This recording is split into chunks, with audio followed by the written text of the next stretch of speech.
नमस्कार, मैं हूं आलोक शुक्ला। न्यूज 18 नेटवर्क पर पॉडकास्ट की ये विशेष सीरीज आप देख रहे हैं और आज हम पूर्वांचल की एक ऐसी शख्सियत के साथ मौजूद हैं जिनके बारे में आप बहुत कम जानते होंगे, लेकिन इनके फादर के बारे में आप सभी ने सुना होगा और जानते भी होंगे।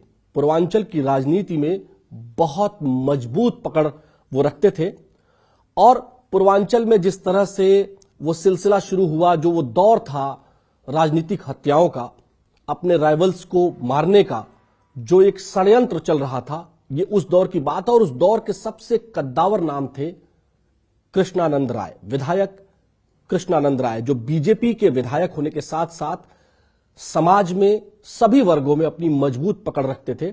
और उनके बेटे पीयूष राय आज हमारे साथ हैं, जो राजनीतिक रूप से आजकल काफी सक्रिय हैं, लेकिन इन्होंने वो दर्द झेला है, वो कष्ट झेला है जो शायद इतिहास में दर्ज है और बड़ी मजबूती के साथ दर्ज है।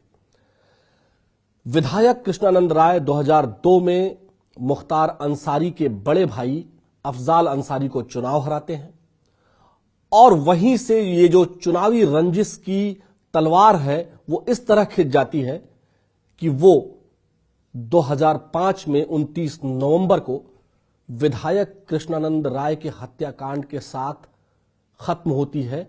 लेकिन ये अदावत, ये दुश्मनी उसके बाद भी जारी रहती है। हमारे साथ पीयूष जी हैं। पीयूष जी, हमने बहुत कम परिचय अभी दिया है उस घटना का, बहुत शॉर्ट परिचय दिया है। आप बहुत हिम्मती व्यक्ति हैं और संभवतः आप इंटरमीडिएट के आसपास पढ़ाई कर रहे होंगे। क्या थी वो घटना और किस तरह से आपके मन पर उसका प्रभाव पड़ा? सबसे पहले तो आलोक भैया बहुत बहुत धन्यवाद आपका कि आपने अपने इस संस्करण में, इस पॉडकास्ट में मुझे आमंत्रित किया और आपके सभी न्यूज़ 18 के व्यूअर्स को शिवरात्रि की ढेर सारी शुभकामनाओं के साथ। जैसा आलोक भैया आपने कहा कि वो घटना, देखिए, कहीं ना कहीं से जब अंसारी बंधुओं को ये लगा कि उनके राजनीतिक जो जड़ है मोहम्मदाबाद, उस पे जब पहली बार चुनौती उनको मेरे पिताजी द्वारा सन 1995-96 के विधानसभा चुनाव में मिली, तो उन्होंने ये भाप लिया था कि यह व्यक्ति जो अभी नया नया इस राजनीतिक परिदृश्य में उपस्थित हुए हैं, वो कहीं ना कहीं उनके जो मूल, जो उनका भ्रम फैलाने का, जातियों में लोगों को बांटने का जो उनका सिद्धांत रहा है, कहीं ना कहीं वो लोगों को जागरूक करके उनके अपने जो जड़ें हैं, अपराध की जड़ें थी, जो रंगदारी का, जो उन्होंने एक काला साम्राज्य स्थापित कर रखा था मोहम्मदाबाद और पूर्वांचल या गाजीपुर जैसे अन्य जिलों में, जब उसकी चेतावनी उन लोगों को मिलने लगी, तो उनको ये लगा कि इस व्यक्ति को कहीं ना कहीं रास्ते से हटाना ही सबसे ज्यादा जरूरी है।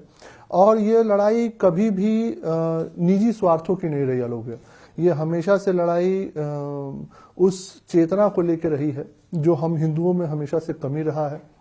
जहां ऐसे मुसलमानों ने जो हमारे क्षेत्र के लोगों को शोषित कर, वंचितों पे अगड़े पिछड़े की लड़ाई लड़ाकर और लोगों के बीच में दुर्भावना फैलाकर, रंगदारी, हत्या जैसे कुकृत्य कर समाज को हमेशा से बांटा है, ऐसे लोगों के खिलाफ जब जब बुलंद करने की बात आती है तब तक पिताजी का नाम आता है। और उस चीज को उन्होंने इसलिए बुलंद किया क्योंकि समाज को एकत्रित कर ये बताना था कि जब तक हम इकट्ठे होकर इनके खिलाफ आवाज नहीं बुलंद करेंगे तब तक हम ये लड़ाई नहीं लड़ सकते हैं। अच्छा, जब ये सूचना होती है कि जबकि आपके पिताजी के पास एक बुलेट प्रूफ गाड़ी भी थी, लेकिन वो कौन सी ऐसी बात थी कि कैसे इस बात को लीक होने में कैसे बल मिला कि वो आज बुलेट प्रूफ गाड़ी से नहीं जा रहा? क्योंकि हम लोग छोटे थे तो इस बात की चर्चा गांव गिराव में हर जगह होती थी। मैं आजमगढ़ में था, लेकिन संभवतः पूर्वांचल के हर घर में इस बात की चर्चा थी कि कृष्णानंद राय जी के पास बुलेट प्रूफ गाड़ी थी, लेकिन मुखबिरी हुई और वो। जी देखिए, वही हमारे जैसे कि मुख्यमंत्री जी हमेशा कहते हैं ना कि जब जब हम बटे हैं तब तब हम कटे हैं, उसका एक मिसाल यहाँ पे भी है। क्योंकि बुलेट प्रूफ गाड़ी उन्होंने अपने उस समय के डीजीपी के आदेश के अनुसार उन्होंने अपने निजी वाहन से वो बुलेट प्रूफ गाड़ी बनवाई थी। लेकिन उस समय की जो सरकार थी, उस समय के जो विधायक सांसद हुआ करते थे, मेरे पिताजी से पूर्व में उन्होंने एक ऐसा सुनियोजित जाल बिछाया था कि किसी भी मुख्य सड़कों का निर्माण उन लोगों ने नहीं करा था। वो जब मेरे पिताजी विधायक हुए तो सड़कों का निर्माण अभी थोड़ा बहुत ही शुरू हुआ था, क्योंकि 2002 में वो विधायक हुए थे। जिस सड़क पे ये घटना होती है वो सड़क बहुत जर्जर थी, और जर्जर होने के साथ सिंगल लेन की सड़क थी। आज वो डबल लेन की हो चुकी है। और जैसे, क्योंकि बुलेट प्रूफ गाड़ी जैसा कि आप भी देखते हैं और जानते हैं कि बहुत ही भारी होती है, कहीं कहीं सड़कें जहां जर्जर होती हैं तो पुरानी गाड़ियों में एक ये समस्या होती थी कि वो लोड होने के कारण या तो टायर पंचर हो जाता था या कहीं समस्या आ जाती थी। अब वो क्रिकेट मैच का एक सुनियोजित प्लान बनाया गया कि उनको क्रिकेट मैच में उपस्थित कराकर उसी क्रिकेट मैच में ही उनके हत्या की साजिश बनी।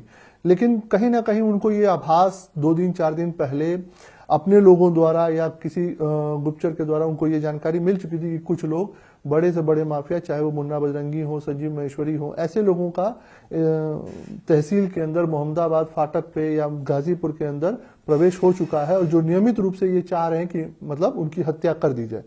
और वो वही सुनियोजित तरीका, वो वही प्लान होता है कि सीआरडी के मैच में ही इनकी हत्या की जाए।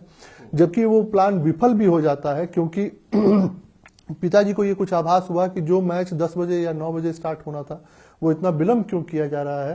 क्योंकि उस समय जैसे कि पंचायत चुनाव जैसे आज भी होते हैं, वैसे उस समय पंचायत चुनाव की भी तैयारियां चलने लगी थी। 2006 में पंचायत चुनाव थे, तो उसी संदर्भ में उनको एक कनवान गांव जाना था जो सीआरडी से करीब 3-4 किलोमीटर की दूरी पे है। तो वो वहां से मैच छोड़ के और वो कनवान के लिए निकल गए, जहां बीच में ये घटना को अंजाम दिया जाता है। क्योंकि सड़क इतनी खराब थी तो इसलिए उन्होंने बुलेट प्रूफ गाड़ी छोड़ी। सीआरडी गांव में ही लोगों ने मुखबिरी कर दी कि उनके पास बुलेट प्रूफ गाड़ी नहीं है, जो दूसरे पक्ष के लोगों को पता चला। और उन्होंने अपने, क्योंकि एक चीज देखिए, दूसरे पक्ष के लोगों को ये पता था कि बुलेट प्रूफ गाड़ी अगर रहती या खुदा न खास्ता कहीं से पिताजी जिंदा बच जाते तो उनकी शामत जरूर थी। क्योंकि उन्होंने ये जान रखा था कि मुझे किसी भी हाल में इनको जिंदा नहीं छोड़ना है। इसलिए जैसा कि आप जानते हैं कि 400-500 राउंड गोलियां चलती हैं। और एक ऐसे भी हादसा होता है कि करीब 1.5 किलोमीटर दूर एक स्कूल में बच्ची पढ़ रही थी जो अपने स्कूल के गेट पे खड़ी थी, तो गोली की रिकॉइल जाके उस बच्ची को भी लगती है करीब 1.5 किलोमीटर दूर। इतनी गोलियां वहां उस समय चली थी। तो ये तो एक जंगल राज का स्पष्ट उदाहरण है, कैसे एक हिंदू नेता को, उसके शिखा को, उसके तिलक को काट के मिटाया। अच्छा, ये आपने जो बात जैसे बताई, जैसे उस समय ये बात आई थी कि माथे पे जहां तिलक लगा हुआ था वहां भी गोली मारी गई और शिखा काट ली गई, ये इसको किस तरह से आप देखते हैं? क्या वजह थी जो उन लोगों ने ऐसा किया?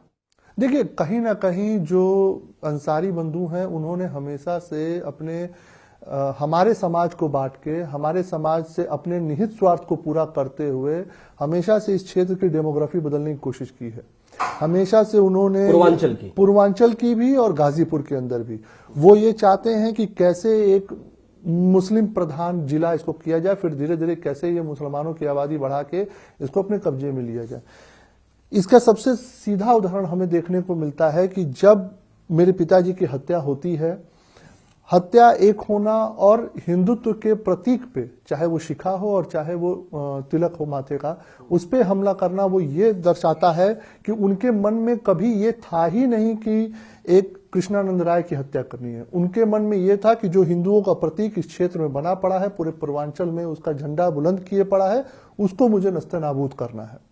ठीक है, उन्होंने ये घटना दी, करी, लेकिन उनको ये चीज, ये हमेशा से हम हिंदुओं में समझना होगा कि वो हमारे ही बीच हमको बांट के अपने स्वार्थों को, अपने काले साम्राज्य को बढ़ा रहे हैं। सोचिए, सन 1982 से जो व्यक्ति टिकट ब्लैक करता था वो विधायक होता है सन 1984 में, और वो व्यक्ति और उसका भाई 1000-10,000 करोड़ के मालिक बन जाते हैं। ये अफजाल अंसारी टिकट ब्लैक करते थे जी। ये तो इनकी फैमिली के लोग बताते हैं कि ये लोग तो उनके ब्रिगेडियर मोहम्मद उस्मान और किनके फैमिली के डिसेंडेंट्स हैं।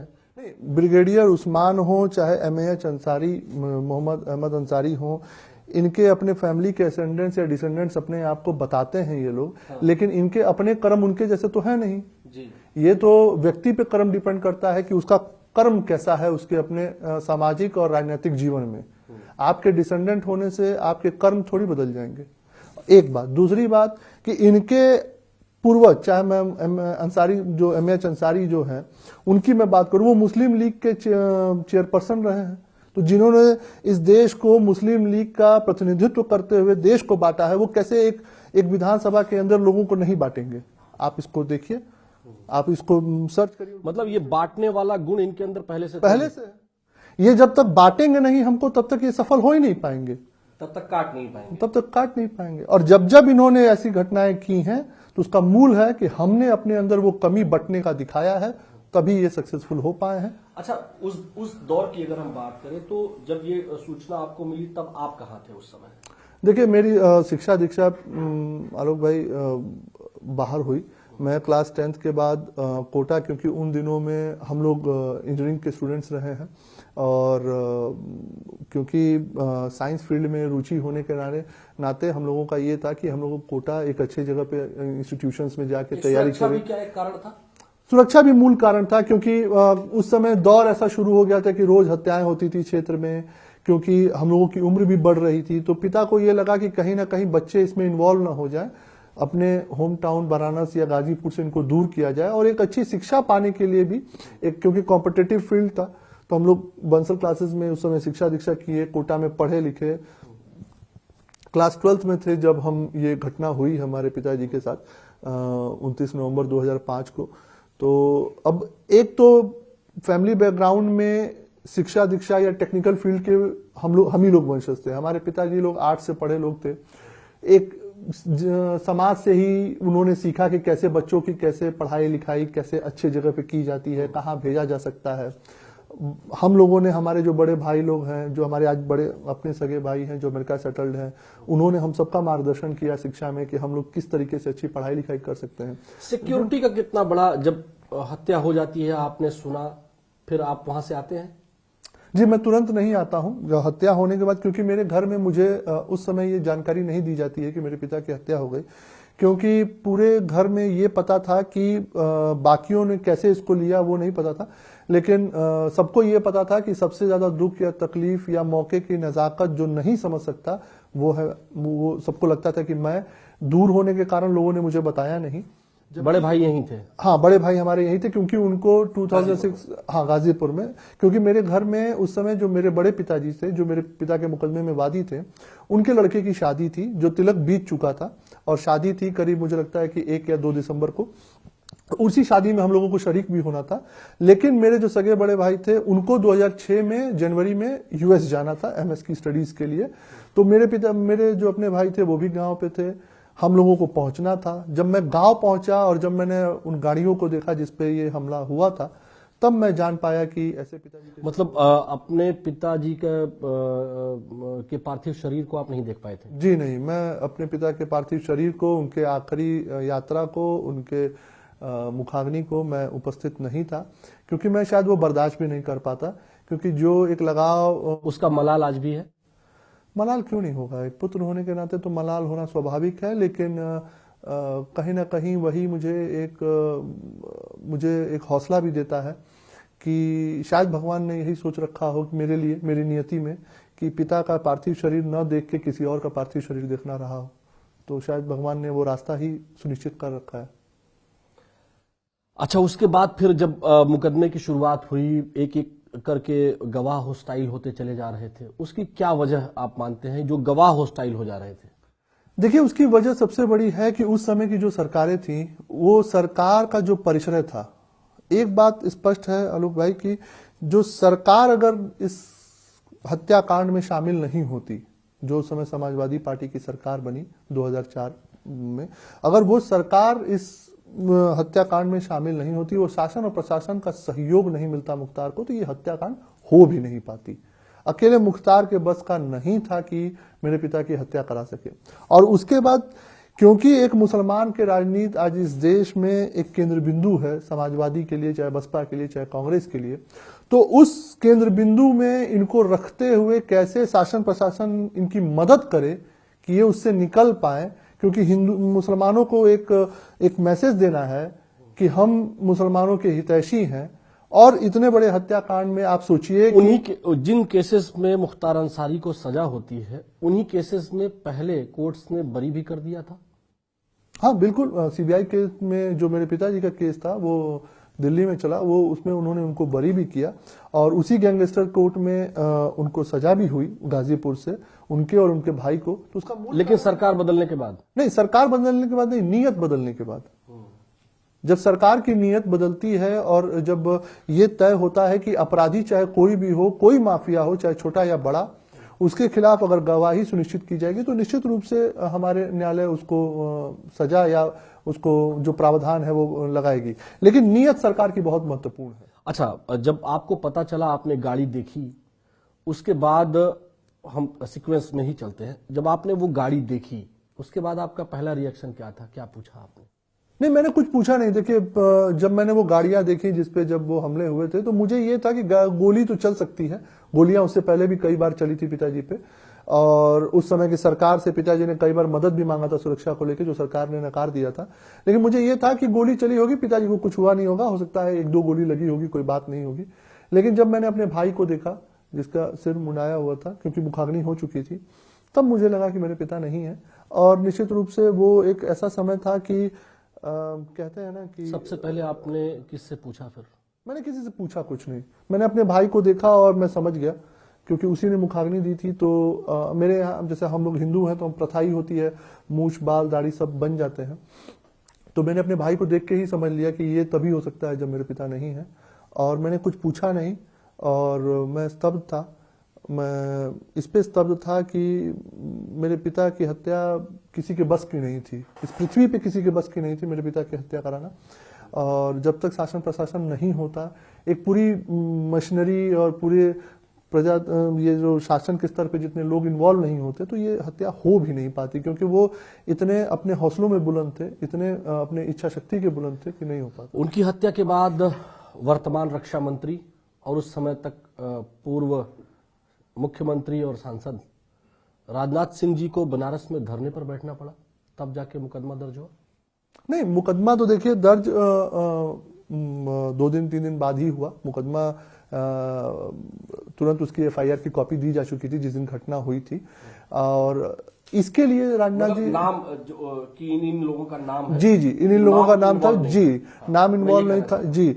लेकिन राजनाथ जी क्योंकि धरने पे इसलिए बैठे क्योंकि उनका यह मानना था कि इतना बड़ा हत्याकांड इस प्रदेश के अंदर हुआ, इसकी जांच होनी चाहिए, निष्पक्ष जांच होनी चाहिए, सीबीआई द्वारा जांच होनी चाहिए, जो उस समय के मुलायम सिंह यादव की सरकार मानने को तैयार ही नहीं थी। और सबसे बड़ी बात कि जिन लोगों को इसमें इन्वॉल्व थे उनका नाम नहीं शामिल हुआ था, उनको नाम शामिल करने के लिए होता। उस समय श्रद्धेय अटल जी, श्रद्धेय आडवाणी जी सब लोग गांव पे आए भी थे, श्रद्धा सुमन अर्पित करे भी थे पिताजी को। और श्रद्धेय अटल जी ने ये बहुत एक गंभीर बात कही कि ऐसा कैसे एक जी मैं था जिस दिन श्रद्धेय अटल जी थे। क्या कहा था जी? अटल जी ने उस समय मतलब लोगों को संबोधित करते हुए कहा कि आप सोचिए कि हम अपने समाज में कितने बिखरे हुए हैं कि आज हमें जो हत्या स्पष्ट रूप से सामने दिख भी रही है उसको भी हमें सच्चाई से लागू कराने के लिए धरने पे बैठना पड़ रहा है। हमको लोगों से गुजारिश करनी पड़ रही है सरकार से कि आप कानून व्यवस्था को सही रूप से, सुचारू रूप से लागू करिए। अब सोचिए कि उस समय की सरकार की नीयत क्या थी कि जो हत्याकांड होता है उसको सुचारू रूप से या उसको स्पष्ट उसका जांच न करा के उसको टालने का प्रयास करना, और किसके लिए? वो ऐसे मुसलमान अपराधी के लिए जो उनके राजनीति का केंद्र बिंदु बना था। और वो अंतर देखिए और आज के पूज्य महाराज योगी आदित्यनाथ जी के नियत के सरकार से देखिए। हम आएंगे, उस तरफ भी आएंगे कि कैसे कैसे क्या हुआ। अच्छा, उस केस में जो गवाह थे या आपके जो संबंधी थे या जो आपके पिताजी के साथ जो लोग रहते थे, उन लोगों की भी हत्याएं हुई? जी, उसमें एक सबसे प्रमुख हत्या जो उसमें हुई, जो मुख्य गवाह थे शशिकांत राय जी, जो सीआरडी मैच जिन्होंने सुनियोजित तरीके से वो कराया था, वो गवाही के लिए रेडी हुए थे कि किस तरीके से सुनियोजित तरीके से उनको मुख्तार ने उन्होंने एक्सेप्ट कर लिया था। उनका बयान भी था और वो उस बयान पे वो लिखित बयान था कोर्ट में जो मजिस्ट्रेट के सामने होता है। लेकिन दुर्भाग्यवश जब उनको पेशी होनी थी या कोर्ट ऑफ लॉ में जाना था, क्योंकि वो प्रक्रिया इतनी लंबी कर दी गई तो वो उनको जहर दे के मार दिया गया, जबकि जिसकी उसकी भी जांच नहीं होती, उनके मौत की भी जांच नहीं होती है। और फिर उसके बाद जो गवाह उस समय हम लोगों के गवाह थे उनको रोज धमकाया जाता था कि गवाही करोगे तो हत्या कर दी जाएगी। आप लोगों शशिकांत के रह घर पे भी फोन आते थे? नहीं, घर पे फोन करने का ऐसा किसी का मजाल तो नहीं होता था। एक दो यदा कदा चिट्ठियां फेंकी गई थी धमकाने के लिए, और उसमें मुन्ना बजरंगी का नाम होना, उसमें मुख्तार अंसारी का नाम होना, उसमें कभी कभी संजीव जीवा का या अतारुर रहमान जो इस समय फरार हैं उनका नाम होना, उनके नाम से चिट्ठियां फेंकी जाती थी। तो ये तो स्वाभाविक था, ये तो होना ही था, क्योंकि जब आप ऐसे माफियाओं के खिलाफ अपनी लड़ाई बुलंद करते हैं तो निश्चित रूप से उनके पास पैतरे बस धमकाने के हो सकते हैं और कुछ तो हो नहीं सकते। तो अब शशिकांत राय जी की जो हत्या हुई उसको एक मिसाल बना के हर जो भी लोग इसमें थे उनको डराया जाता था कि देखो तुम्हारा भी वही हाल कर दिया जाएगा, तुम्हारे साथ भी इसी तरीके से हम हाल करेंगे। तो एक तो डर होता था, और सबसे बड़ा डर इसलिए हो जाता था क्योंकि लोगों को मुख्तार से डर नहीं लगता था जो गवाह थे। उनको ये डर लगता था कि जो पुलिस वाला मेरे साथ चल रहा है, जो शासन प्रशासन इस समय है, वही कहीं ना हमें ले जाके मुख्तार के सामने बैठा दे, क्योंकि इस तरीके का एकदम सिनारियो बना दिया गया। लोगों के दिखने में तो मुख्तार गाजीपुर की जेल में होता था, तो वहां से क्या शासन चलता था इस तरह का? बिल्कुल। अब आप सोचिए, मैं आपको छोटी सी एक घटना बताता हूं। जब सीबीआई का जांच होने का फैसला हो जाता है और सीबीआई के लोगों को जाना होता है जेल में, तो आप सोचिए सीबीआई के जो ऑफिसर्स होते हैं उनको गेट पे 5 घंटे वेट कराया जाता है कि आप खड़े रहिए, जब तक मुख्तार अंसारी नहीं बुलाएंगे आपको जेल के अंदर नहीं जाने दिया जाएगा। सीबीआई के ऑफिसर्स को। उसके बाद वो लौट के वापस चले जाते हैं बिना मिले, बिना पूछताछ के। अच्छा। और उसके बाद जब दूसरी बार जाते हैं तो वो हम लोगों से आग्रह करते हैं कि आप लोग चलें वहां पे एसपी और उन लोगों से बात करें, क्योंकि आप एक राजनीतिक दल से भी हैं, क्योंकि माता जी उस समय एक बार विधायक हो चुकी थी, तो आप चलें, हमें सहयोग प्रदान करें। उन ऑफिसर, सीबीआई के ऑफिसर्स के, अब सोचिए अगर सीबीआई के ऑफिसर्स अगर इस तरीके से उस माफिया से भयभीत थे, जबकि केंद्र में कांग्रेस की सरकार थी और प्रदेश में उस समय शायद बसपा की सरकार हो गई थी या सपा की ही सरकार रही होगी, उनको मिलने के लिए हम लोगों की जरूरत पड़ने लगे। तो आप सोचिए कि क्या किस तरीके की व्यवस्था उस समय प्रदेश के अंदर थी या केंद्र के। अच्छा, आपकी माता जी ने, विधायक अलका राय जी ने लेटर भी लिखा था जब मुख्तार अंसारी को पंजाब की जेल में रखा गया था, तो उन्होंने एक लेटर भी लिखा था सोनिया गांधी जी को, प्रियंका गांधी जी को। प्रियंका वाड्रा जी को लिखा था, क्योंकि वो लेटर लिखने का प्रावधान बस यही था आलोक जी की कई केसेस यहाँ पे थे, जैसे गैंगस्टर का मैंने अपने पिताजी वाला बताया, वैसे कई मुकदमे यहाँ पे थे जिनके लोग, क्योंकि एक राजनीतिक दल में होने के नाते और एक इनके खिलाफ मुखर होके इनसे लड़ाई लड़ने के नाते कई लोगों ने ये आग्रह किया कि जब तक ये यहाँ आएंगे नहीं, कोर्ट ऑफ लॉ में प्रेजेंट नहीं होंगे, तब तक कोर्ट की प्रक्रिया आगे नहीं बढ़ेगी। जब कोर्ट की प्रक्रिया आगे नहीं बढ़ेगी तो चाहे सजा हो, चाहे वहाँ माफीनामा हो, वो आगे नहीं बढ़ेगा। तो उसको संदर्भ में रखे कि उनको वहां से यहाँ भेजिए, जो वहां पे ट्रीटमेंट सरकार द्वारा उन्हें दी जा रही है, कृपया ऐसे अपराधियों को वहां पोषित कर वहां पाला ना जाए, उनको यहाँ कोर्ट ऑफ लॉ में आने दीजिए। और हर बार उनके तरफ से एक रिपोर्ट लगा दी जाती थी वहां के पुलिस द्वारा कि वो स्वास्थ्य उनकी ठीक नहीं है, वो जाने लायक नहीं है। लेकिन देखिए, वही मैं कहता हूं ना कि बार बार कि योगी जी के नीयत में इतनी सच्चाई थी और इतना साफ था कि उन्होंने कहा कि आप आइए और आप आके और अपने कोर्ट में इसको बयान दर्ज कराइए। और सोचिए, सरकार को सुप्रीम कोर्ट तक जाना पड़ा इस व्यक्ति को, इस माफिया को पंजाब से यहाँ तक लाने के लिए, और अपने लोगों को या यहाँ के लोगों को न्याय दिलाने के लिए हम मतलब किन किन मुसीबतों से निकले, उसके लिए मतलब स्पष्ट रूप से हमें लगना पड़ा, सुप्रीम कोर्ट के रास्ते खटखटाने पड़े, तब जाके मुख्तार अंसारी यहाँ कोर्ट ऑफ लॉ में पेश होते हैं। और जब पेश होते हैं तो न्याय सबके सामने है। मुझे अफजाल अंसारी की बात, जब यहाँ मुख्तार अंसारी आ गए उसके बाद अफजाल अंसारी की बात, सांसद जो हैं अभी, उनकी बात की आरोप लगाते हैं लगातार कि उनके भाई को प्रताड़ित किया जा रहा है। या 2022 का इलेक्शन मुझे याद आता है, बिल्कुल इलेक्शन चल ही रहा था, तब मुख्तार अंसारी के बेटे, बड़े बेटे ने एक स्पीच देते हुए कहा था, जो काफी वायरल भी हुई थी। उसमें कहा था कि इन अधिकारियों को बदलिएगा मत भैया, और इन अधिकारियों को हम बदलेंगे नहीं, इनसे यही बदला लिया जाए, हिसाब किताब होगा। तो जब उनको लग रहा था कि सरकार बदलेगी या नहीं बदलेगी, तो आप लोग, चूंकि तब मुख्तार अंसारी जीवित भी थे, आपको क्या लगता है कि जो उनके आरोप है या जिस तरह की उनके बेटों की भी भाषा है, आपको क्या लगता है कि पॉलिटिकली पूर्वांचल, अगर सरकार बदलती है इन केस जैसा वो लोग चाहते हैं या कहते हैं, या 2024 के रिजल्ट के अकॉर्डिंग, तो आपको क्या लगता है कि फिर से उस दौर में जा सकता है, या जो वो लोग क्लेम करते हैं कि वो लोग बड़े साफ सुथरे हैं, वैसा है क्या कुछ? देखिए, एक बात समझने की कोशिश हम सभी लोगों को करनी चाहिए। मैं आपके व्यूअर से भी कहूंगा, इनकी मानसिकता सोची समझी एक साजिश है। वो साजिश क्या है?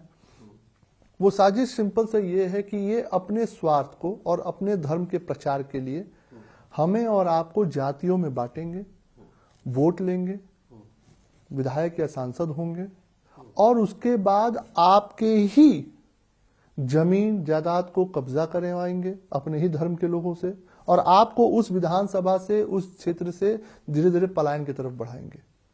अब आप गौर करिए, जब मेरे पिताजी की हत्या होती है तो जितने अच्छे और संभ्रांत लोग थे, जो लोग वहां के विकास के लिए महत्वपूर्ण थे, वो अपनी जमीन बेच बेच के हटने लगे कि भाई एक व्यक्ति था जो इनसे लड़ता था, अगर वो नहीं रहा तो यहां किसी की भी हत्या हो सकती है। वो सिक्योरिटी नहीं थी लोगों के बीच में। एक दूसरी सबसे बड़ी बात कि इन लोगों की मानसिकता में है कि हमें बांटना है और उस पर राज करना है। जैसे मैंने इनके बताया कि इनके पूर्वज हमेशा से इस देश को बांटने में भी उनकी भूमिका रही है, चाहे वो ऑल इंडिया मुस्लिम लीग के थ्रू रहे हो, और चाहे इनके जो अभी सांसद और विधायक हैं उनकी रही हो। रही बात उनके जो बेटे ने जो भाषण में कहा, वो तो कभी नहीं होना है। और जो आप कह रहे हैं, एक संशय दे रहे हैं कि 2027 में शायद सरकार बदले तो वैसा आ जाए, इनकी मानसिकता वैसी रह सकती है, सरकार नहीं बदलने वाली है। 2027 में भी पूज्य महाराज जी के नेतृत्व की भारतीय जनता पार्टी सरकार यहां बनेगी, लेकिन इनकी मानसिकता वो तब तक नहीं बदलेगी जब तक ये लोग अपने मकसद में कामयाब न हो जाए। इसीलिए अच्छा, आपके पिताजी की हत्या में जो भी लोग शामिल थे, चाहे मुन्ना बजरंगी हो, मुन्ना बजरंगी की भी जेल में हत्या हो जाती है, संजीव जीवा माहेश्वरी, उसकी भी हत्या हो जाती है, या उस दौर के जो इस तरह के माफिया थे, चाहे वो अतीक अहमद की भी बात कर लेते हैं, अतीक अहमद और संगठित अपराध में जो और खासकर एक जो जातीय, एक जो सामाजिक समूह से आते थे, जिनको आप मुसलमान कह लीजिए, उस तरह का जो दौर था, उस दौर के वो जो बड़े माफिया थे, पूर्वांचल और प्रयागराज की क्षेत्र की बात कर लें, तो उनकी अब डेथ हो चुकी है। आपसे हम ये जानना चाहते हैं कि आपकी सरकार ने, खासकर 2017 में जब बीजेपी की सरकार आई, उसके बाद आपको किस तरह की मदद या आपको किस तरह का परिवर्तन होता हुआ दिखाई दिया? तो सबसे मूल तो मुझे परिवर्तन नीयत का लगा, क्योंकि पूज्य महाराज जी और बड़े महाराज जी से हम लोगों का पारिवारिक संबंध रहा है, गुरु शिष्य का हमेशा से एक रिश्ता रहा है। और 2005 की घटना के बाद गुरु जी महाराज यानी महंत अवैधनाथ जी महाराज, बड़े महाराज जी, बड़े महाराज ही हम लोग हमेशा कहते थे, नाम लेकर नहीं पुकारते थे। तो लेकिन दर्शकों के लिए बताना जरूरी होगा, बिल्कुल। तो बड़े महाराज जी से हमारी मुलाकात, हम लोग भी उस क्षेत्र से आते हैं कि हम लोग भी बड़े महाराज जी या छोटे महाराज जी, योगी जी को छोटे महाराज जी कहा जाता था, जी, और पूज्य अवैधनाथ जी महाराज को बड़े महाराज जी कहा जाता था। तो मेरी मुलाकात सबसे पहले, मैं उस समय 17-18 साल की उम्र थी, 16-17 साल की उम्र थी, जब मैं बड़े महाराज जी के सामने, मेरी माता जी गई थी, 2006 के इलेक्शन हो गए थे, बाई इलेक्शन जो थे, मठ पे हम लोग गए थे, गोरखपीठ। तो सबसे प्रथम जो हम लोगों को एक कहते हैं ना कि आदरणीय राजनाथ जी के बाद या आदरणीय मनोज सिन्हा जी के बाद जिसने हमें सबल प्रदान किया, वो बड़े महाराज जी थे, जिन्होंने सबल में तो एक उनका एक ही लाइन का था कि परिस्थितियां आज निश्चित रूप से हम लोगों के विपरीत हैं, लेकिन समय एक समान नहीं रहता है, अपने संघर्षों से स्वयं लड़ना होता है। और मैं उस समय इस बात को नहीं समझा, और लेकिन इन चीजों को मैं आज देखता हूं, जब 2017 के बाद जब छोटे महाराज आदरणीय पूज्य महाराज योगी आदित्यनाथ जी ने जब शासन सत्ता अपने हाथ में ली, भारतीय जनता पार्टी के नेतृत्व में जब वो मुख्यमंत्री बनते हैं, तो जो नीयत की बदलाव है, उनके लिए यह प्रदेश और प्रथम है। उनके लिए ना कोई जाति महत्वपूर्ण है, ना कोई धर्म विशेष है। निश्चित रूप से विशेष धर्म के लोग जो यहाँ पे संगठित अपराध के माध्यम से अपने जीवोपार्जन करते थे, उसका खात्मा उन्होंने 2017 में ही तय कर लिया था कि जिस दिन उन्होंने ये पद की शपथ लिया था कि मुझे ये संगठित अपराध इस प्रदेश के अंदर खत्म करना है, और इस अपराध के खिलाफ जो जीरो टॉलरेंस की नीति उन्होंने बनाई, आज उसका नतीजा है कि यहाँ संगठित अपराध इस प्रदेश से। अच्छा, जब ये सुनवाई चल रही थी तो उस दौरान आपसे या आपकी माता जी से मुख्यमंत्री जी की मुलाकात हुई थी? सुनवाई कहाँ, गैंगस्टर वाली या सीबीआई? नहीं, ये जब गैंगस्टर वाली सुनवाई चल रही थी। देखिए, सुनवाई चाहे कभी भी रही हो, हमेशा से भारतीय जनता पार्टी के शीर्ष नेतृत्व रहा हो, चाहे पहले आदरणीय राजनाथ जी, फिर उसके बाद अमित शाह जी, या आदरणीय मनोज सिन्हा जी, या प्रदेश में पूज्य महाराज जी, हमेशा से एक मार्गदर्शन मिलता रहा है। क्योंकि राजनीतिक हम लोग, मेरे पिताजी राजनीति करते थे, सामाजिकता में थे, लेकिन हम लोगों की पढ़ाई शिक्षा दीक्षा होती थी, माता जी घरेलू महिला थी, तो हमेशा से एक मार्गदर्शन इन लोगों का मिलता रहा है। और उसी मार्गदर्शन का नतीजा रहा कि हम लोगों ने एक युद्ध स्तर पे इस लड़ाई को लड़ा। और जब गैंगस्टर वाले मुकदमे की बात आई या उससे पहले ही बात आई, तो उस समय ये तो तय था कि अगर गवाही जब भी होती, गवाह नहीं टूटते, जो कि सीबीआई कोर्ट के जज ने कह रखा था कि अगर गवाह अपने गवाही से नहीं मुकरते तो ये फैसला कुछ और होता, उस बकायदा उस डिसीजन में लिखा हुआ है। वही गवाही जब यहाँ गैंगस्टर कोर्ट में होती है तो सजा हो जाती है उन लोगों को। अच्छा, उसमें क्या अफजाल अंसारी का भी चूंकि नाम उसमें था जी, तो अफजाल अंसारी को अभी तक उस मामले में क्या कुछ हुआ?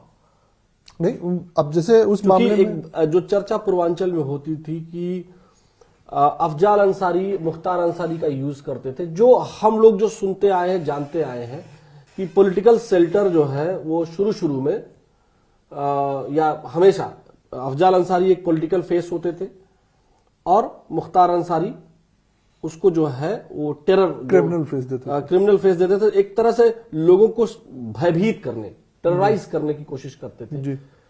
और ये उनका एक कहिए कि मॉडस ऑपरेंडी लगभग सब लोग जानते हैं पूर्वांचल में, चाहे हम हो, आप हो, कोई हो जी, जो जर्नलिज्म से जुड़ा है, जो शिक्षा से जुड़ा हुआ है, जी, जी, या जो सामान्य अखबार भी, न्यूज़पेपर भी पढ़ता रहा हो, वो ये जानता है कि इस तरह का है, लेकिन सजा नहीं हुई कभी। तो उसका वजह है ना, जब उसकी मेन वजह तो ये है कि उस समय के जो सत्ताधारी लोग रहे हैं उनकी नीयत कभी साफ नहीं रही है। उन्होंने मुसलमानों को जो केंद्र बिंदु बना रखा था अपनी राजनीति का, वो कभी नहीं चाहते थे कि मुसलमान उनसे छूटे। और ये मुसलमानों के नुमाइंदे, मेरा क्वेश्चन मैं दोबारा से कर देता हूं, क्योंकि मैंने उसको थोड़ा सा, क्योंकि आप उस तरफ गए नहीं तो इसलिए मैं दोबारा से क्लेरिफाई कर देता हूं। तो क्या इस केस में अभी भी कुछ है जिसमें अफजाल अंसारी भी है, या केस चल रहा है? जी बिल्कुल हो गया है? नहीं, कोर्ट, एक तो गैंगस्टर वाला 4 साल को इनको सजा होती है, वो आप जानते हैं, हाई कोर्ट से वो बरी हो जाते हैं अफजाल अंसारी।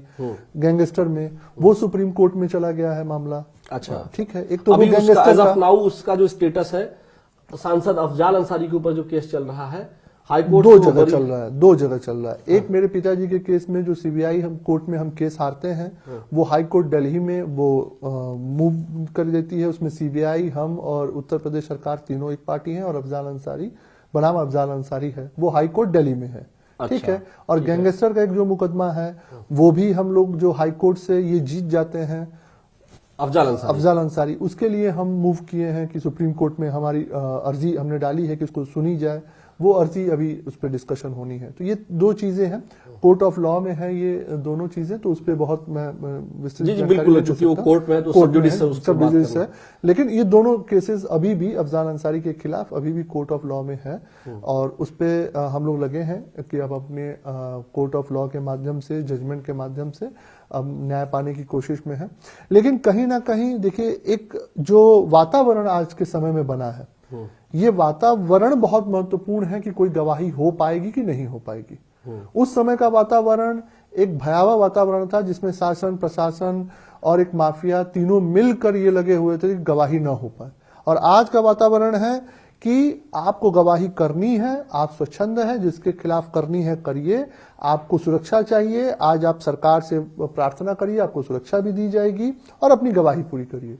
आज उसी नीयत के कारण है, आज पूज्य महाराज योगी आदित्यनाथ जी की जो स्वच्छ नीति है, स्वच्छ साफ नीयत है इन अपराधियों के खिलाफ, जो जीरो टॉलरेंस की नीति है, उसके में आप सभी जितने गवाह हैं उनको सुरक्षा मुहैया करा के गवाही कराई जा रही है, तो उसका फैसला आज देखिए। अच्छा पीयूष जी, आपके पिताजी के एक करीबी थे जो पहले कभी जो है एक तरह से सामंजस्य बनाने का भी काम करते थे। वो एक बार किसी गाड़ी में जा रहे थे, उनकी भी हत्या हो गई थी। आपके पिताजी की करीबी थे?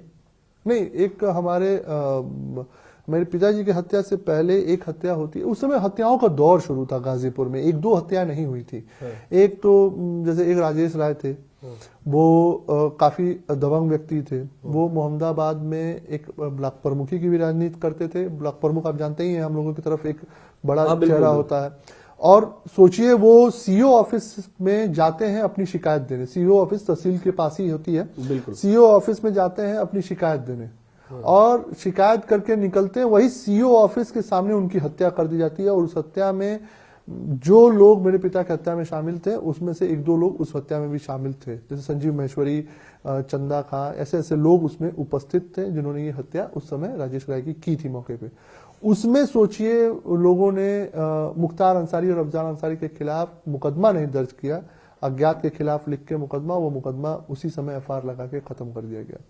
तो ये एक दौर था, एक दो हत्याएं नहीं। उस समय सच्चिदानंद राय की सबसे शुरुआत होती है सच्चिदानंद राय जी की हत्या से, हरिहरपुर के निवासी थे वो भी।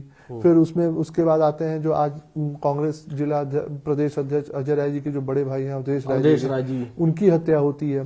तो हत्याओं का दौर एक चलता चला गाजीपुर में, जो जाके पिताजी पे खत्म हुआ। और यही एक हत्याओं का मूल वजह था, जहां पिताजी ने इनके खिलाफ आवाज बुलंद करने का सोचा कि ये हत्याएं जो लोगों की ये व्यक्ति करे जा रहा है, पॉलिटिक्स की आड़ में जो क्रिमिनलाइजेशन हो रहा है, इसको मुझे रोकना है। अच्छा, उस दौर में जब आप चलते थे, चूंकि इंटरमीडिएट में पढ़ ही रहे थे, पढ़ाई आपकी बाधित होती है, निश्चित तौर पर पिता के नहीं रहने पे व्यक्ति टूट जाता है और बहुत सारे चीजें सोचने लगता है। आपका भी मन किया होगा कि हम बदला ले लेते हैं, कभी ऐसा मन हुआ था कि हम जिस तरह से पिताजी को मारा गया है, हम उसी अंदाज में हम रिटेलिएट करें? नहीं, बिल्कुल। एक पुरुषार्थ होने के नाते अगर ये मन में मैं कहूं कि नहीं आया, तो ये मेरा कहना गलत है। बिल्कुल मन में आया। और उस समय चीजें बहुत ऐसी भी हुई जो नहीं होनी चाहिए थे मेरे द्वारा। लेकिन कहते हैं ना कि एक धैर्य जो है, एक अनुभवी व्यक्ति में धैर्य जो उसकी शिक्षा होती है, वो बहुत महत्वपूर्ण होती है। वो उम्र के अंतराल होने पे ही मैं समझा। किसी ने समझाया, कोई गाइड करता था, बड़े भाई साहब या माता जी? देखिए, समय से बड़ा कोई गाइड नहीं होता है। और उस समय की मांग जो थी वो भी हमने किया, और उसके बाद की जो समय की मांग थी, समय ने ही सारी शिक्षा दी। हाँ, निश्चित रूप से एक समय अलग अलग लोगों का एक चेहरा बना के अलग अलग बातें जरूर कान तक पहुंचाता है, लेकिन मैं मानता हूं कि समय से अच्छा शिक्षक होता ही नहीं है इस पृथ्वी पे।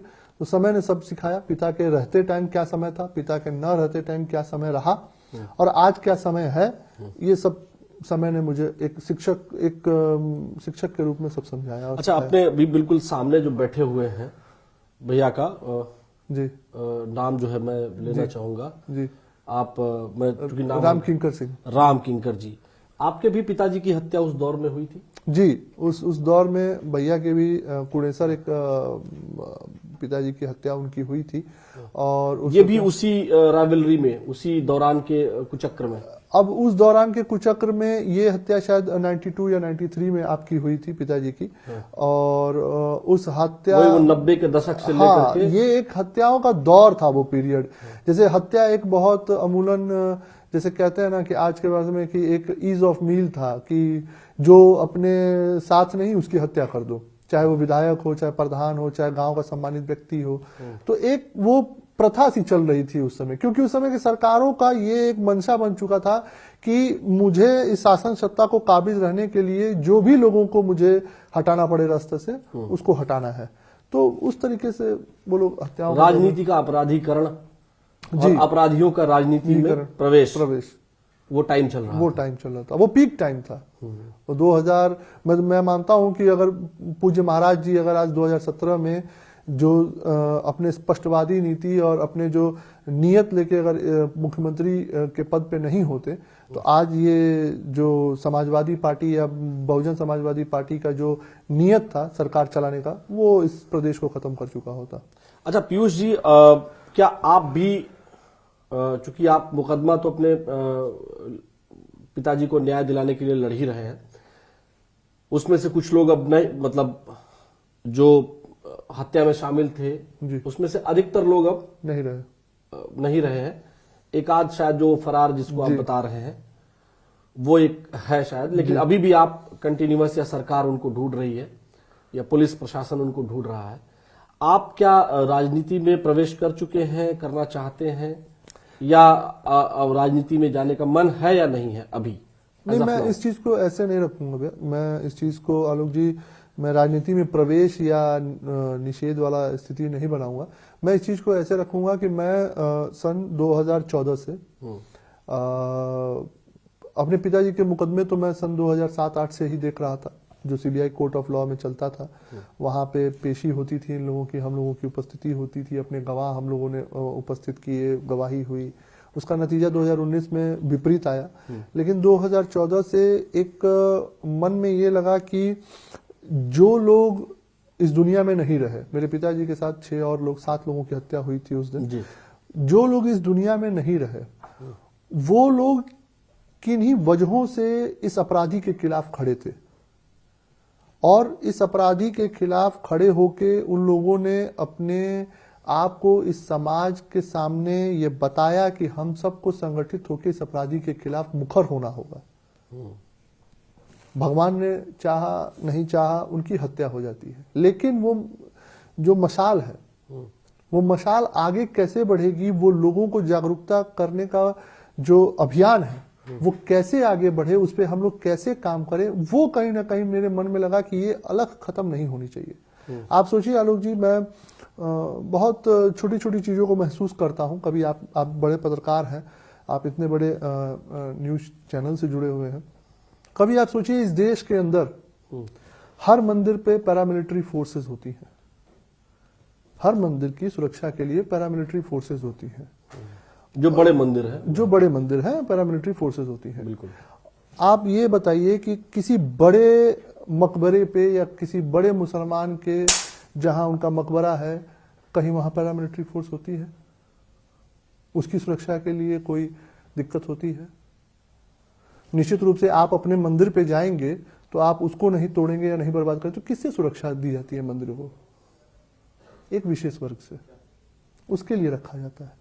अब सोचिए इस देश के अंदर स्थिति यह है कि एक पंचर बनाने वाला मुसलमान भी कब अपराधी बन जाए, या एक डॉक्टर, दांत का डॉक्टर भी कब जाके दिल्ली में बम विस्फोट कर दे, सोचने का विषय है। यहां पे अभी आप मेरा फेसबुक चलाते होंगे, या अभी जो आपसे मेरा ये पॉडकास्ट हो रहा है, आपने सोशल मीडिया पे मेरे अलग, उस पे मुझे मुसलमानों द्वारा अनेकों गालियां दी जाती हैं। सच्चाई कहने के लिए गालियां दी जाती हैं। मेरे पिताजी के जो अब नहीं रहे उन पे गालियां दी जाती हैं। जो मेरे मुकदमे लड़े नहीं लड़े उन पे गालियां दी जाती है, जान से मारने की धमकी दी जाती है। तो किस सहिष्णुता की बात इस देश के अंदर कौन कर रहा है, कौन नहीं कर रहा है, ये सोचने का विषय है। हम हिंदुओं को सोचने का विषय है कि हमारे अंदर जो दुर्भावना आपस में पैदा की जा रही है एक विशेष वर्ग द्वारा, वो क्यों की जा रही है? हम क्यों नहीं, आज आप किसी भी इस उत्तर प्रदेश के अंदर या किसी भी इस देश के अंदर किसी भी एक हिंदू भाई बहन से पूछेंगे कि क्या सरकार की नीति है, क्या सरकार की नीयत है, क्या जरूरतें हैं, तो वो आपको सारी चीजें बताएंगे कि मुझे सड़क चाहिए, मुझे मूलभूत सुविधाएं चाहिए, मुझे मैं टैक्स पेयर हूं तो मुझे इस तरीके की व्यवस्थाएं चाहिए होंगी। लेकिन आप एक मुसलमान से पूछेंगे तो उसको क्या चाहिए, तो वो कहेगा कि इस प्रदेश से योगी जी का हटना और इस देश से मोदी जी का हटना चाहिए। सोचिए हम और आप किन चीजों के लिए लड़ रहे हैं। कुछ मुसलमान, अभी हम कल ही बातचीत कर रहे थे, तो वो तो ये भी कह रहे हैं कि हमको योगी जी ने बहुत कुछ किया है और हम चाहते हैं योगी जी ही चीफ मिनिस्टर रहे। जैसे आपने कहा ना, कुछ मुसलमान है, लेकिन कुछ अच्छे लोग भी तो हैं उसमें। बिल्कुल, एपीजे अब्दुल कलाम जैसी भी सोच है इसमें। तो मैं मानता हूं कि एपीजे अब्दुल कलाम जैसे हैं, शहीद वीर अब्दुल हमीद जैसे भी लोग हैं। आप ही के जिले के हैं? हाँ बिल्कुल मेरे जिले के हैं। शहीद लेकिन वीर अब्दुल हमीद लेकिन ये दो गिनती के बाद तीसरी गिनती मुझे नहीं आती मुसलमान में। नहीं, पहले तो जैसे ब्रिगेडियर मोहम्मद उस्मान आजमगढ़ जिले के, ठीक, उसके उनको बाद तो बहुत बड़ा ऑफर था कि वो उस समय के पाकिस्तान में चले जाएं, लेकिन सोचिए वो नहीं गए। ऑफर उनको ही मिलता है, हमारे आपके पूर्वज को ऑफर क्यों नहीं मिलता पाकिस्तान लेकिन उन्होंने ठुकराया उस ऑफर को, और उन्होंने ठुकराने से पहले उनको ऑफर आया ही क्यों, पहले इस पे प्रश्न हो जाए। नहीं, वो तो काफी बड़ा नाम है, और बड़े नाम में भी हमारे देश में भी बहुत बड़े बड़े नाम थे उस समय, उस देश में जाने वाले हिंदू भी थे। तो नहीं, क्या लेकिन ऐसे बड़े नाम हर किसी बताइए को- जिनको हर, हिंदू, हर किसी को लोग फेवर में उस समय करने की कोशिश करते रहे होंगे, लेकिन ब्रिगेडियर मोहम्मद उस्मान, मुख्तार अहमद अंसारी भी थे। बिस्मिल्लाह खां हुए। अभी बिस्मिल्लाह खां को इसलिए कह रहे हैं क्योंकि अभी मुख्यमंत्री योगी आदित्यनाथ जी ने सदन में राम प्रसाद बिस्मिल जी और और वो भी समाजवादी पार्टी के लोग बता रहे हैं बिस्मिल और बिस्मिल्लाह में वो उनका देखिए हाँ, उदाहरण दे मैंने रहे बहुत थे। दिन के बाद मुख्यमंत्री जी की बड़ी मतलब खिलखिलाहट भरी हंसी मैंने सुनी, तो और वो तो विपक्ष देखी की भी, मतलब मूर्खता पे बड़ा- उनकी हंसी थी। और उन्होंने बहुत मतलब फैक्टफुल तरीके से बताया जो वाकई में घटना हुई थी। जी जी और कि जो उस समय शिक्षा मंत्री थे उन्होंने कहा था जी कि तब तो वो भाजपाई होंगे, राम प्रसाद बिस्मिल है, तुम नीचे बैठो भाजपा। तो वो एक घटना है, उसका संयोग से वीडियो रिकॉर्ड हो गया होगा। सोचने वाली बात है ना, ये हमें आपको सोचने वाली बात कि मुख्यमंत्री जी ने जो उदाहरण हम सबके समक्ष रखा, वो उदाहरण रखने का पर्पस क्या है कि विपक्ष में कभी से ये था ही नहीं कि ये प्रदेश को मुझे आगे लेके चलना है। उनका बस यही था कि मेरा परिवार कैसे आगे बढ़ जाए, मेरे अपने लोग कैसे आगे बढ़ जाए, एक धर्म के लोगों को केंद्र बिंदु अपनी राजनीति का बना के कैसे उनको मुझे जागरूक नहीं करना है कि आप शिक्षित होइए, आप अच्छे बनिए, आप इस देश की सेवा में अपना योगदान दीजिए, आप टैक्स पेयर बनिए। नहीं, उनको बस राजनीति के केंद्र बिंदु में रखने और अपने शासन सत्ता में लाने का हमेशा से विपक्ष ने यही सोचा है। अच्छा, उस घटना पे मैं फिर शुरू पे हल्का सा जाऊंगा। पढ़ाई आपकी बाधित हुई थी, ज्यादा बाधित हुई? पढ़ाई नहीं कहूंगा बाधित हुई, क्योंकि क्रमवार मेरा 2006 में बोर्ड के एग्जाम थे, तो बोर्ड का एग्जाम भी हो गया मेरा। मैंने फिर ग्रेजुएशन भी किया, पोस्ट ग्रेजुएशन डिप्लोमा भी किया मैंने। पढ़ाई बाधित नहीं हुआ, लेकिन जरूर जो शिक्षा का लक्ष्य था वो नहीं मैं पहुंच पाया।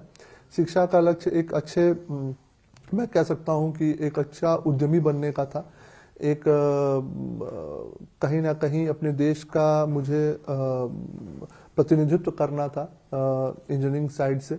लेकिन वो शिक्षा जिस लक्ष्य को लेकर शिक्षा मैंने अपने अंदर किया था या जो शिक्षा मैंने की थी वो मैं नहीं प्राप्त कर पाया, तो वो जरूर बाधित हुआ। लेकिन कहीं ना कहीं मुझे और आगे तक पढ़ना था, वो सब बाधित हो गया।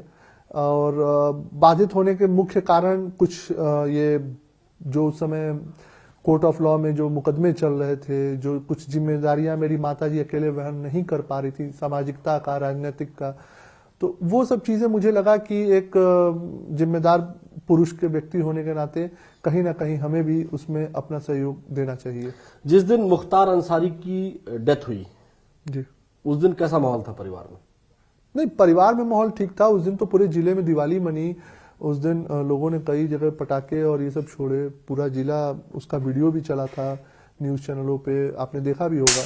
तो उस जगह उस समय तो मतलब पूरा जिले में, मतलब मैं मान सकता हूं कि हर जगह। माता जी का रिएक्शन क्या था उस समय? माता जी का रिएक्शन स्वाभाविक रिएक्शन था कि भाई उनके मृत्यु हो गई, अब कैसे हुई, क्या हुआ, कुछ लोगों ने कहा कि ऐसे हुई वैसे हुआ, तो उनको इससे मतलब है नहीं, वो तो एसआईटी की जांच क्या भी हो इससे गई। आप भगवान की लाठी कहेंगे जिसमें आवाज नहीं थी? लेकिन नहीं, मैं तो बिल्कुल ये मानता हूं कि ऊपर वाले ने अपना न्याय दिया है, और वो न्याय थोड़ा सा मैं कहूंगा कि पूरा तो नहीं, लेकिन आधा अधूरा अच्छा न्याय था। बाकी वो तो एक अलग विषय है कि उनकी मृत्यु कैसे हुई, क्या हुई, वो तो उसमें एसआईटी जांच भी हो चुकी है, बाकायदा उसमें रिपोर्ट भी लग चुकी है। नहीं, वो मृत्यु तो वो स्वाभाविक है, उनकी मृत्यु तो नेचुरल कॉज ऑफ डेथ उसमें आया भी और वही है भी जी, लेकिन ईश्वर ने दंड दिया, हाँ, जेल में ही मौत हुई। बिल्कुल बिल्कुल, ये आप कह रहेंगे? बिल्कुल। अच्छा, बाकी जब अभी बाराबंकी में एक मुख्तार अंसारी के ही एक गुर्गे को कुछ लोगों ने मारा है, कुछ आपराधिक लोगों ने ही मारा है, तो तो इस तरह की घटनाएं अब उतनी नहीं होती हैं, लेकिन अब ये सुनने में आता है कि मुख्तार या अतीक के या इन लोगों के ही लोग मारे जाते हैं या इस तरह के माफिया मारे जाते हैं। इसको आप कैसे देखते हैं? कई बार अब ये जो लॉरेंस बिश्नोई एंगल आ जाता है, देखिए मैं इसको उसको कैसे देखते हैं? चूंकि अतीक अशरफ की हत्या में, संजीव माहेश्वरी की हत्या में, या नहीं, मैं उसको उस एंगल से नहीं देखूंगा। मैं तो देखिए, आपने जो कर्म पूर्व में कर रखे हैं, जैसे कहते हैं ना कि आपने बबूर के कांटे बोए तो आम कहाँ से होए, ठीक है ना। तो आपने पूर्व में जो कर्म कर रखे हैं, किसी न किसी को प्रताड़ित कर रखा है, किसी न किसी का लूट रखा है, किसी न किसी के बच्चे को यतीम कर रखा है, तो उसका तो कहीं ना कहीं दंड आपको मिलना है। अब जो आप बाराबंकी की घटना बता रहे हैं, चाहे और जो घटनाएं बता रहे हैं, वो तो उसी का दंड है और वो लोग अपना दंड भुगत रहे हैं। तो उसमें कोई, अब वो तो निश्चित रूप से अगर कोई ऐसी घटना हुई है तो उसकी जांच तो होगी ही, उस पर जांच का रिपोर्ट आएगा तो वो देखा जाएगा, लेकिन जो अपने कर्म किए हैं उसको भोगना है। गाजीपुर बड़ा फेमस प्लेस है, बड़ी संभावनाएं हैं गाजीपुर में, और गाजीपुर वाकई में बहुत खूबसूरत जगह है। गंगा जी का किनारा भी है वहां, फर्टाइल लैंड है, बड़ी उपजाऊ धरती है, राजनीतिक रूप से पॉलिटिकली भी बहुत स्ट्रांग धरती है वो। पत्रकार बहुत निकले हैं वहां से, चाहे आदरणीय राम बहादुर राय जी हो या उनके बाद की तमाम एक पूरी श्रृंखला है जी पत्रकारों की वहां से। लेकिन वहां की जो आपराधिक धरती है वो भी काफी खतरनाक। अब कैसी स्थिति है वहां? देखिए स्थिति क्या है, संगठित अपराध पे जिस तरीके से प्रहार पूज्य महाराज जी ने अपने इस कार्यकाल में किया है, वैसा न भूतो न भविष्यति हो नहीं सकता। एकदम जड़ से अपराध को खत्म कर दिया है। लेकिन ये मैं मानता हूं कि अभी भी जो ये मानसिकता है ना इन लोगों की, एक तरीके से बांटने की और उस पर राज करने वाली ब्रिटिश रूल की, वो मानसिकता अभी भी वहां पे है, जिसके चलते अभी भी हम लोगों में, हम हिंदुओं में कुछ विघटन है, जिसके चलते आज भी वो विधायक और सांसद होते जा रहे हैं। लेकिन कभी ना कभी लोग जागरूक होंगे, लोग इनकी नीयत और नीति को समझेंगे। तो क्या आप लोग, जो मुख्यमंत्री जी भी नारे के रूप में कहते ही रहते हैं, बटोगे तो कटोगे, इस नारे के साथ 2027 में आप लोग जाएंगे गाजीपुर में या पूर्वांचल में? नहीं, मैं तो बिल्कुल मानता हूं कि अगर महाराज जी ने ये जो नारा दिया है वो अपने जीवन के अनुभवों से निकल के ही दिया होगा। और उन्होंने, क्योंकि एक पीठ के पीठाधीश्वर भी हैं और अब मुख्यमंत्री भी हैं, तो उन्होंने देखा होगा कि जब जब हिंदुओं में विघटन हुआ है, उसमें जब जब हम आपसे मुद्दों को लेके भिड़े हैं, तब तक ऐसे ही कुछ मुसलमानों ने हम पे राज किया या ब्रिटिशर्स ने राज किया। तो उन्होंने हम लोगों को सचेता है। अब हम लोगों को सचेतने की जरूरत है, चेतने की जरूरत है कि हम सब एक होके। और अच्छा पीयूष जी, आपके पिताजी कृष्णानंद राय जी जब जीवित थे, तब आपसे जब बातचीत करते थे तो क्या वो कोई सीख देते थे, कोई बात बताते थे? देखिए, जैसे हर चूंकि पिता जो है अपने बच्चे को कुछ न कुछ बताता रहता है। नहीं, जैसे पिताजी का मेरा जीवन बहुत ही संघर्षमय रहा। उन्होंने जिन माफियाओं के खिलाफ अपनी आवाज बुलंद की थी, उन संघर्षों में, उस समय के शासन प्रशासन के खिलाफ लड़ाई में, तो हमेशा एक श्रद्धेय अटल जी की एक कविता होती थी, उसका वो मिसाल देते थे। तो वो जैसे कविता इस प्रकार है कि चुनौतियों से किए दो दो हाथ मैंने, आंधियों में भी जलाए बुझते दिए, आज झकझोरता यह तूफान है, नाव मेरी भंवरों की बाहों की मेहमान है, पार पाने को बुलंद हौसला मेरा, देख तेवर तूफान का, त्योरिया मेरी चढ़ गई, आज मौत से ठन गई। उन्होंने, मतलब ये कविता जैसे उन्होंने मुझे बताया, उस समय मैं उम्र कच्ची होने के नाते तो बहुत तो समझ नहीं पाता था, लेकिन कहीं ना कहीं ये लगा कि संघर्ष में आप जितने प्रबल होके और जितने इच्छा शक्ति, दृढ़ इच्छा शक्ति से आप इनके खिलाफ संघर्ष में अपने लड़ते हैं, आप उतने ही निखर के बाहर आते हैं। तो ये कविता उनकी आखिरी शिक्षा थी जो मुझे मिली, और वो आज तक मैंने अपने जीवन में आत्मसात करके आगे बढ़ता चल रहा। पीयूष जी, वाकई में जब पिता का हाथ सर से जब उठ जाता है तो बहुत सारी जिम्मेवारियां आ जाती हैं, बहुत सारी कठिनाइयां आ जाती हैं, लेकिन आप उन कठिनाइयों से लड़ रहे हैं, और वह भी ऐसे पिता के न होने का एहसास, उनका खालीपन जरूर हो जाता है जो पिता वाकई में लड़कर जीतने की चेष्टा रखता हो और किसी एक बहुत बड़ी साजिश का शिकार हो जाता हो, वो समाज के लिए भी प्रेरणादायक थे। जो गाजीपुर में लोग बताते हैं या आप जो बता रहे हैं जिस तरह की बातें, वाकई में उनकी एक मजबूत पकड़ थी। सोसाइटी में, समाज में लोगों से वो जुड़े हुए थे, लेकिन उनका असमय जाना वो आपके जीवन में निश्चित तौर पर खालीपन लाया ही होगा।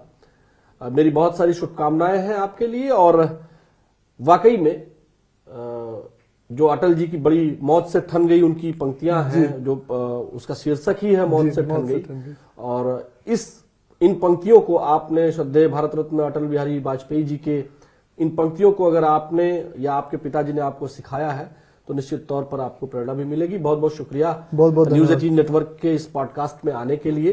बहुत बहुत धन्यवाद। क्योंकि बहुत ज्यादा लोग आपके बारे में उतना अभी नहीं जानते हैं, क्योंकि अभी आप जो है सामाजिक रूप से फेसबुक, सोशल मीडिया पर जरूर होंगे आप, लेकिन आप जिस तरह से मेहनत कर रहे हैं, वाकई में जिन संघर्षों से आप निकल कर आए हैं तो उसका परिणाम भी दिख ही रहा है चेहरे पे, और वो जीवटता भी है आपके अंदर। बहुत शुक्रिया न्यूज 18 नेटवर्क पर। बहुत बहुत धन्यवाद आलोक भैया।